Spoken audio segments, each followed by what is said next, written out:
Respected all parents and all my dear students, very good morning all of you. Students, welcome to the SST class. Today we will do chapter number 6 in geography and the name of the chapter is natural vegetation and wildlife. So बच्चों, natural vegetation का मतलब जैसे कि आप सभी को पता होगा पेड़ पौधे और वाइल्ड लाइफ यानी जंगली जानवर। तो इन्हीं सब के बारे में हम इस चैप्टर में डिस्कस करेंगे। But before starting the chapter student, I just want to discuss a thing that as you all know that it is very crucial time. बहुत क्रूशियल टाइम है, बहुत डिफ़िकल्ट टाइम है हम सभी के लिए, और इस टाइम को फेस भी हम सबको मिलकर ही करना है। तो बच्चों, केवल डिफ़िकल्टी आप लोगों के लिए नहीं है, डिफ़िकल्टी हम लोगों के लिए भी है। तो इसका सॉल्यूशन सिर्फ ऐसे ही निकाला जा सकता है कि कुछ मेहनत आप करो, कुछ मेहनत हम करेंगे, और अगर दोनों ही मेहनत मिलकर करेंगे तो उसके बाद ज़रूर सक्सेस मिलेगी, और इस टाइम से भी, ये जो क्रूशियल टाइम है, इस टाइम से भी ज़रूर निपटा जा सकता है। तो बच्चों, ऐसी कोई भी समस्या नहीं होती है जिसका सॉल्यूशन ना निकाला जा सके। सॉल्यूशन जो है वो हमारे अंदर ही है। अगर हम कोशिश करेंगे तो हम हर समस्या को बिल्कुल सॉल्व कर सकते हैं। तो इसीलिए मेहनत करनी है, मेहनत हमें मिलजुल कर करनी है। जो भी आपको प्रॉब्लम होती है वो आप अपने टीचर से डिस्कस करें। उनसे अगर आप डिस्कस नहीं करेंगे तो आपकी जो प्रॉब्लम है वो प्रॉब्लम ही बन के रह जाएगी, उसका सॉल्यूशन नहीं हो पाएगा। तो इसीलिए बच्चों, मुझे उम्मीद है कि टीचर्स के साथ साथ आप लोग भी मिलकर मेहनत करेंगे, काफ़ी मेहनत करेंगे, कोई कमी नहीं रखेंगे और अपनी लाइफ में ज़रूर सक्सेस पाएंगे। So all the students, now let's come to the topic. देखिए बच्चों, नेचुरल जो वेजिटेशन है, नेचुरल वेजिटेशन का मतलब होता है पेड़ पौधे। तो नेचुरल वेजिटेशन को अगर हम एक डेफिनेशन के रूप में समझें तो देखिए, it refers to a plant community which has grown naturally without human effort. तो देखिए, नेचुरल वेजिटेशन क्या होता है? ये एक ऐसी प्लांट की कम्युनिटी है जो कि नेचुरली ग्रो होती है और इसमें ह्यूमन एफर्ट नहीं होता है, ह्यूमन बींग्स का कोई एफर्ट नहीं होता है। टेम्परेचर के कारण, मॉइस्चर के कारण जो नेचुरल वेजिटेशन है वो नेचुरली ग्रो होते हैं। इसमें दो ही फैक्टर्स इंपॉर्टेंट होते हैं और वो फैक्टर्स हैं, एक तो है टेम्परेचर और एक है मॉइस्चर। सेकेंड है वाइल्ड लाइफ। तो देखिए, birds, plants, animals ETC that are wild. तो वाइल्ड लाइफ में कौन कौन होते हैं? वाइल्ड लाइफ में बर्ड्स हैं, प्लांट्स हैं, एनिमल्स हैं। तो वो सभी बर्ड्स, वो सभी प्लांट्स, वो सभी एनिमल्स जो कि वाइल्ड होते हैं and live in a natural environment, और वो नेचुरल एनवायरनमेंट में रहते हैं। नेचुरल एनवायरनमेंट में यानी वो किसी एक पर्टिकुलर जगह बंद कर नहीं रहते, वो जंगलों में रहते हैं।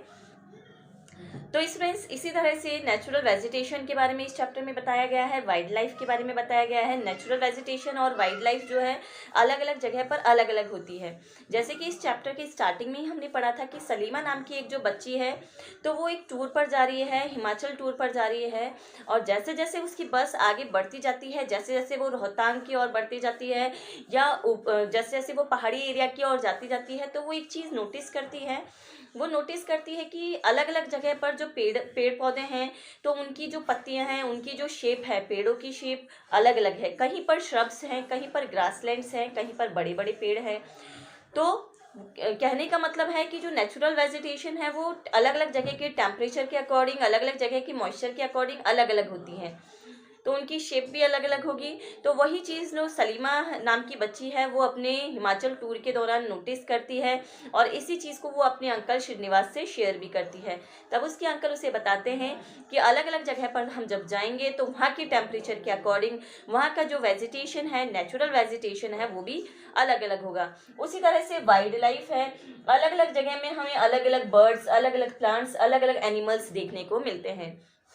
तो इस चैप्टर में बच्चों इन्हीं सबको डिटेल में बताया गया है। हमें इस चैप्टर में यही जानने को मिलेगा कि किस तरह से अलग अलग जगह पर अलग अलग ग्रासलैंड्स होते हैं, अलग अलग श्रब्स होते हैं, अलग अलग फॉरेस्ट होते हैं। So now all the students, after discussing the summary of this chapter we will discuss the question answers. अब हम क्वेश्चन आंसर्स को डिस्कस करेंगे। बच्चों, आपको सभी क्वेश्चन आंसर्स को ध्यान से देखना है और ध्यान से समझना है। All the students, now we will discuss the question answers. Question number first है, which are the two factors on which the growth of vegetation depends. तो देखिए, जो वेजिटेशन की जो ग्रोथ है वो कौन कौन से टू फैक्टर्स पर डिपेंड करती है। तो अभी अभी हमने पढ़ा था नेचुरल वेजिटेशन के बारे में। नेचुरल वेजिटेशन में ह्यूमन बींग्स का कोई एफर्ट नहीं होता है, उसमें टेम्परेचर और मॉइस्चर का ही पूरी तरह से कंट्रीब्यूशन होता है। तो इस क्वेश्चन में भी वही पूछा गया है, the two factors on which the growth of vegetation depends are temperature and second moisture. Question number second है which are the broad categories of natural vegetation. तो देखिए नेचुरल वेजिटेशन की ब्रॉड कैटेगरीज कौन कौन सी हैं। तो बच्चों अगर नेचुरल वेजिटेशन को कैटेगरीज में डिवाइड किया जाए तो इसकी मुख्य रूप से 3 कैटेगरीज होती है, फॉरेस्ट, ग्रासलैंड्स और श्रब्स। फॉरेस्ट कौन से एरियाज में ज़्यादा देखने को मिलता है, जहाँ पर प्लेंटी ऑफ रेनफॉल होता है, जहाँ पर बहुत ज़्यादा बारिश होती है। ग्रासलैंड्स कौन से एरिया में देखने को मिलता है, grasslands we can see on the area where there is moderate rainfall, जहाँ पर मॉडरेट रेनफॉल होता है, यानी कि ना तो ज़्यादा बारिश होती है और ना ही बहुत कम बारिश होती है, मतलब मॉडरेट टाइप का रेनफॉल होता है। नंबर थर्ड है श्रब्स। श्रब्स का मतलब होता है कांटेदार झाड़ियाँ, और ये उन जगह पर देखने को मिलता है जहाँ पर बिल्कुल ड्राई, वहाँ पर ड्राई एरिया होता है, यानी वहाँ पर किसी भी तरह की कोई बारिश नहीं होती, बारिश की मात्रा बहुत ज़्यादा कम होती है।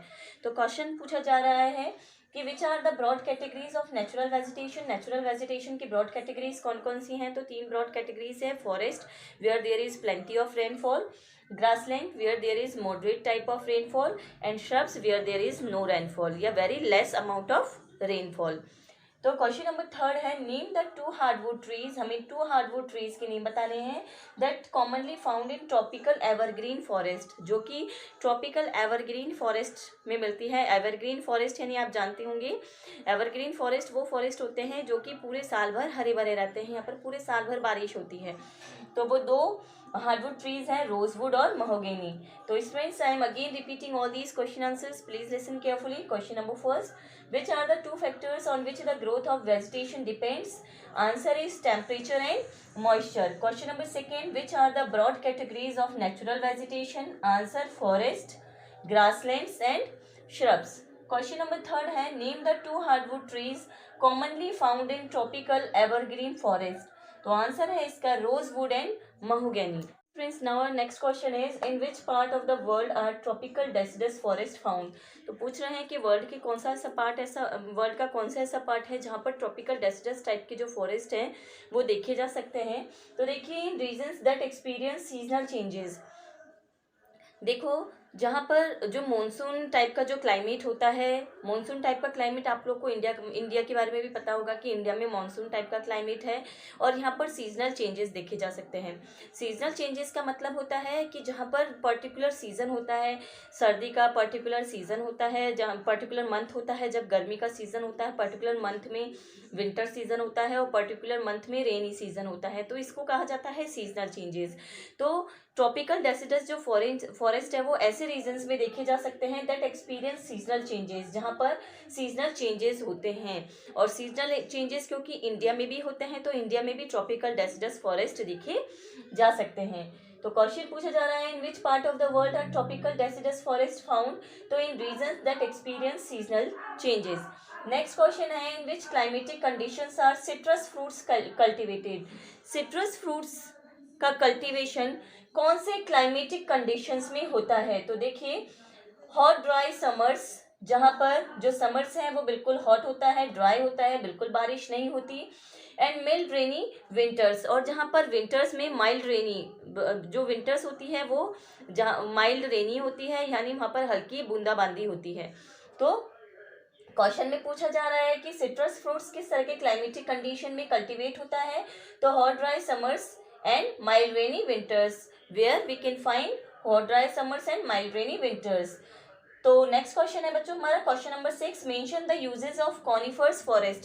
कॉनिफर्स फॉरेस्ट में जो भी पेड़ पाए जाते हैं, जो लकड़ियाँ पाई जाती हैं, जो वुड्स पाए जाते हैं, उनका यूज़ हम कहाँ कहाँ पर कर सकते हैं। तो देखो मेकिंग मैच बॉक्सेस बनाने में, पैकिंग बॉक्सेस में, मैन्युफैक्चरिंग पेपर्स में एंड न्यूज़ प्रिंट में।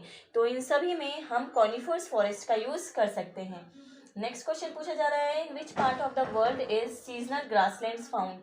सीजनल ग्रासलैंड्स यानी कि अलग अलग सीजन में अलग अलग तरह के जो ग्रासलैंड्स हैं वो किस तरह के वर्ल्ड के किस तरह के पार्ट में, यानी कौन से पार्ट में देखे जा सकते हैं। तो मिड लैटिट्यूडनल जोन, यानी कि जो मिड लैटिट्यूडनल जोन है, जो लैटिट्यूड के बिल्कुल बीच का भाग है, लैटिट्यूडनल जोन के जो बिल्कुल सेंटर में स्थित है, and in the interior part of continent, और कॉन्टिनेंट का जो इंटीरियर पार्ट है, अंदर के जितने भी पार्ट हैं, तो वहाँ पर हम सीजनल ग्रासलैंड्स देख सकते हैं। क्वेश्चन में पूछा जा रहा है in which part of the world is seasonal grasslands found. तो seasonal grasslands can be found in mid latitudinal zone and in the interior parts of the continent. So all the students, I am again repeating all the questions and answers. Please listen carefully. Question number 4 है in which part of the world are tropical deciduous forest found. तो tropical deciduous forest can be found in regions that experience seasonal changes. Question number 5 है in which climatic conditions are citrus fruits cultivated. तो citrus fruits can be cultivated in hot dry summers and mild rainy winters. Question number 6 है mention the uses of coniferous forest. तो coniferous forest used for making matchboxes, packing boxes, manufacturing paper and newsprint. Question number 7 है in which part of the world is seasonal grasslands found. Answer है mid latitudinal zone and in the interior part of the continent. So all these students, here we have done the question answers of this chapter. हमने इस chapter के question answers को discuss कर लिया है. You have to watch all the question answers carefully, you have to read all the answers carefully, you have to listen the video carefully. If you have any doubt, then you can ask me after this video. So till then, all friends, keep learning, stay home, stay safe, take care all, and thank you for watching this video.